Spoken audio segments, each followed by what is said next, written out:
everybody, it's me, John. So you're thinking about getting a Skyscale. You've come to the right place.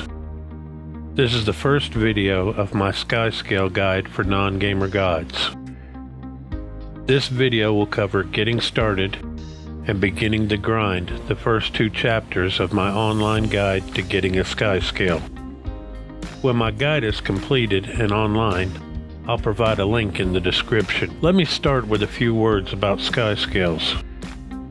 As of now, the Skyscale is the only true flying mount in Guild Wars 2. The Griffon, while also an aerial mount, is really just an advanced glider. It can only slightly increase its altitude by jumping up a small amount with 2 wing flaps from a static base. While the Skyscale has the ability to increase its altitude while airborne, and it can stay airborne indefinitely. Skyscales can also hover stationary while airborne. The Griffon is constantly moving while airborne. For this guide, I'll assume that you've completed the Path of Fire storyline, all the steps to acquire the Griffon mount, and that you've achieved the first 3 masteries on the Raptor, Springer, Skimmer, and Jackal mounts.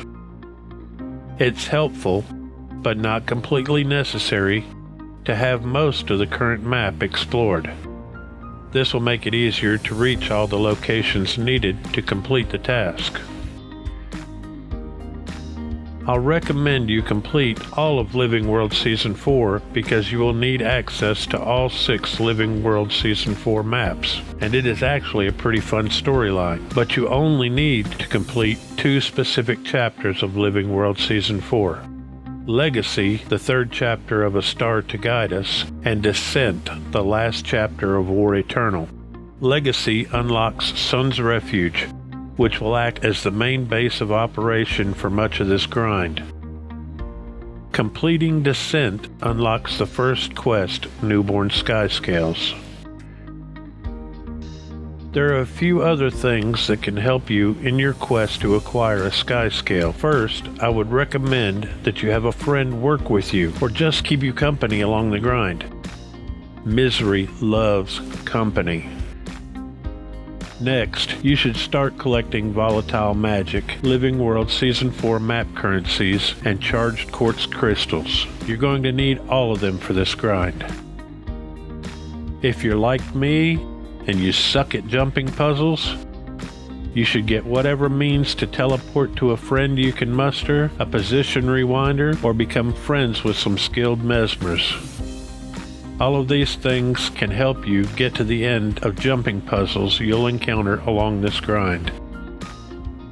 I would also recommend that you get some unbreakable gathering tools with volatile glyphs. These glyphs will grant you some volatile magic while you're gathering all the map currencies needed for this grind. You don't need any of these things, but they'll sure make your grind easier. Gorrik is the main NPC you'll interact with while getting your own Skyscale.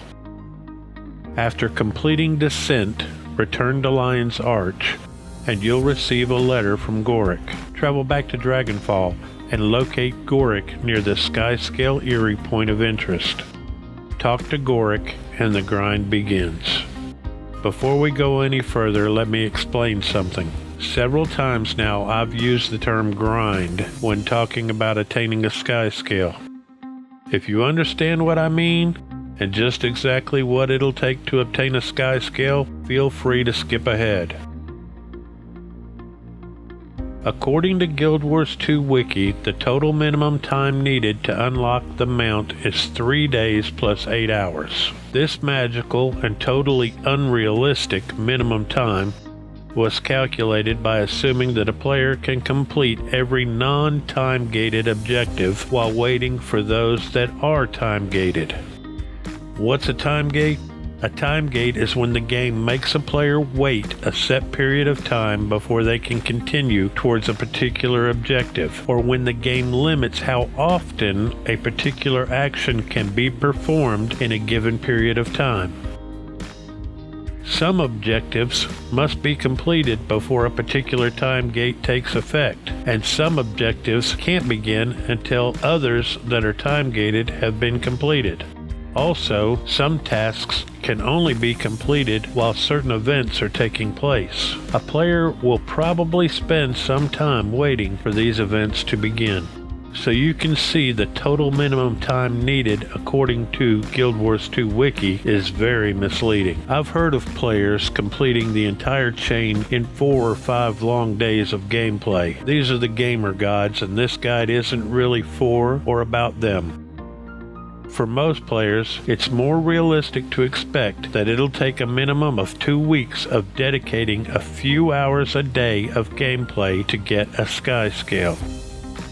None of the objectives are necessarily difficult, but they do involve a great deal of tedious travel and time. The Skyscale will cost a minimum of 5,390 karma, 1,700 volatile magic, 520 trade contracts, 260 Mistborn Motes, 45 gold, 250 Kralkatite ore, 250 defluorite crystals, 250 inscribed shards, 250 lumps of mistonium, 250 branded masses, and depending on whether you craft some requirements or purchase them off the trading post, you'll either need more gold, various materials, or both. All of these take time to acquire. As stated in the Guild Wars 2 Wiki, each piece of Skyscale food requires 1 charged crystal per piece. Since you can only make 1 charged quartz crystal per day, and there are 12 pieces of Skyscale food, it would take 12 days to make them. The grow lamp requires an additional 10 charged quartz crystals. That's 10 more days. Each extra pungent Skyscale treat requires 1 charged quartz crystal per piece. 20 treats means an additional 20 days. What all that really means is if you don't already have charged quartz crystals laying around and don't want to pay for Skyscale food, a grow lamp, and extra pungent Skyscale treats at the trading post, then you'll need a minimum of 42 days to generate all the charged quartz crystals you might need to complete the objective. That's assuming you have the 1,050 quartz crystals you'll need to make all those charged quartz crystals to begin with. As of now, the Skyscale is not necessary to complete any phase of the game. It is considered a quality of life item. Having a Skyscale can make some tasks simpler, and everyone loves to hover on their Skyscales above the heads of the players without one. Still, it is completely unnecessary.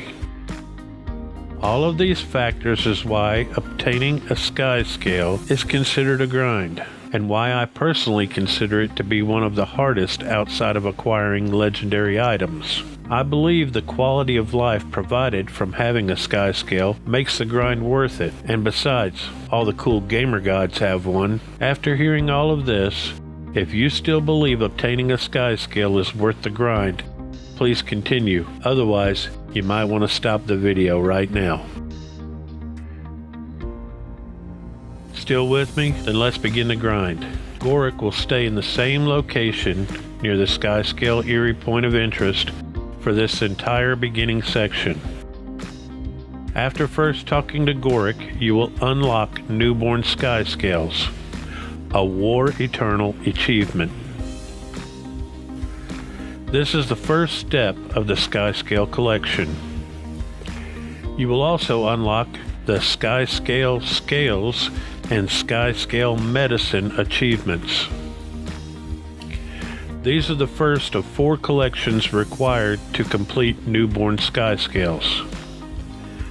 The Skyscale Medicine achievement requires that you purchase items from 4 different NPCs located in the Pact Command area of the map. 3 of these NPCs require you to have completed certain achievements to unlock each one. For the Crystal Bloom Quartermaster, the achievement is putting out fires. For the Mist Warden Quartermaster, the achievement is cutting weeds. For the Olmakhan Quartermaster, the achievement is life in the Underworld. The 4th NPC, the Traveling Elonian Trader, does not need to be unlocked. All you have to do to complete the achievement is unlock the vendors and purchase the required items from them. Then talk to Gorrik. The Skyscale Scales achievement just requires you to travel around Dragonfall collecting Skyscale Scales and then talking to Gorrik. You can do both of these achievements at the same time and make a single trip to Gorrik. After completing the first two collections and returning to Gorrik, you unlock the Skyscale Fever achievement. This achievement requires you to travel throughout Dragonfall, administering the medicine to Skyscales. After treating all the Skyscales, you return to Gorrik again, and it unlocks the Skyscale Eggs achievement. This requires you to travel throughout Dragonfall collecting Skyscale Eggs. After collecting all the eggs, you return to Gorrik, and it triggers the first 2-hour time gate. This entire section can be completed without leaving Dragonfall. There are plenty of maps and videos available to show the location of each item and NPC needed to complete this section. This section is pretty straightforward. The Newborn Skyscales entry and the Skyscales walkthrough entry in Guild Wars 2 Wiki are pretty good for this first section, and the walkthrough even provides individual maps for the Skyscale Scales, Skyscale Fever, and Skyscale Eggs locations.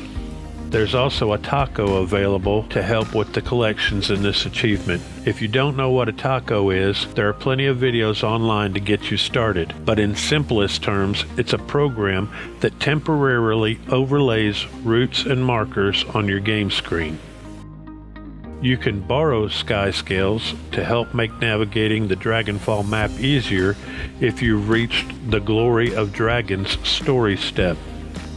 For players new to the Dragonfall map, there are 2 map meta events that take place here. The Battle of Dragonfall consists of establishing and improving 3 camps, and it leads to Break the Crystal Dragon. I encourage players to participate in these events as they are working on completing their Skyscale achievement if they are able. Some of the requirements to unlock the 3 vendors also work towards the Battle of Dragonfall meta. Just a small amount of participation can offer helpful rewards like map currencies you will need, and building up the camps enables characters to use additional waypoints to travel around the map. Also, keep in mind that if the Break the Crystal Dragon meta fails, players will be blasted back to the Pact Command area of the map, and all previous progress on the 3 camps will be lost. The last tip I can provide for this section is to gather Mistborn Motes and Volatile magic as you work, because you will need them later. If you found this video helpful or entertaining, please click the thumbs up. If you want to see more videos like this one, consider subscribing to my channel. Hit the bell if you want to be notified when my next video is posted. And as always, feel free to comment about anything. Let me know what you thought about this video, or offer tips and advice you think I should have included in this video. If you've already gotten a Skyscale, why are you here? But since you are, leave a comment about your journey to get a Skyscale, and tell me whether you feel I have accurately portrayed the experience. Thanks for watching and for all your support. This is John saying, see you in Tyria.